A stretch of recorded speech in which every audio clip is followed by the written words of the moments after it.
Fala galerinha, Dark Tutoriais aqui para mais um vídeo. Esse vídeo eu vou ensinar como fazer e ficar assim, ó. E pode até trocar de fonte. Você vem aqui, vem na Play Store.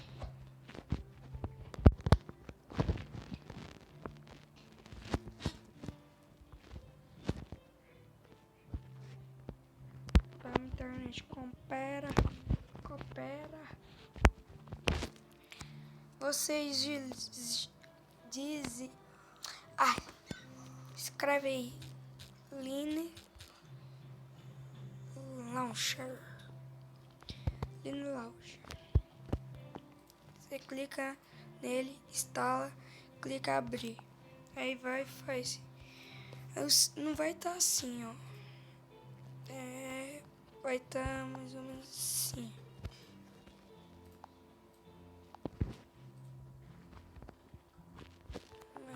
Peraí. Vai estar mais ou menos assim, só que cheio desses aplicativos. Você faz uma pasta para eles. Você vem aqui, depois de criar umas pastas, você vem aqui, escolher e clica aqui para ir mais fontes para o seu celular.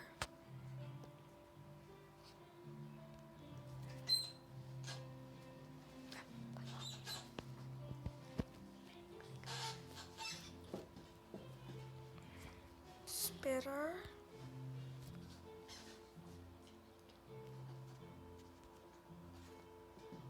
Pronto, já veio.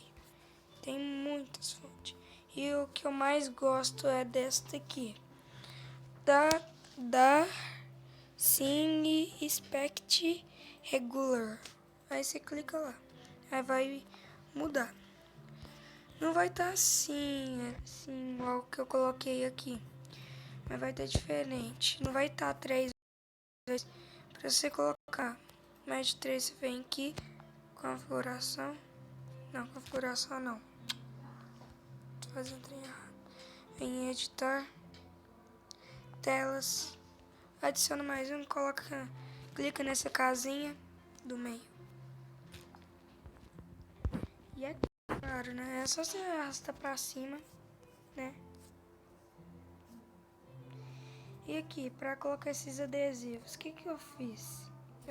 Arrastei pra cima, aqui, adesivo.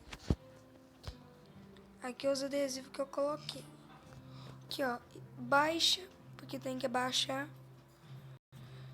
E coloca do jeito que você quiser, tipo esse, você vai na galeria. Mas eu não vou arrumar nada. Vem aqui, papel de parede.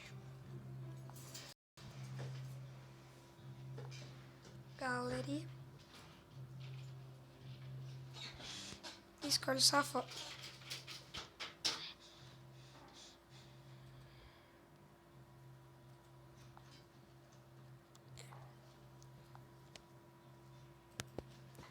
Que vai ficar dessa forma. Vai ficar bem interessante. Tá vendo?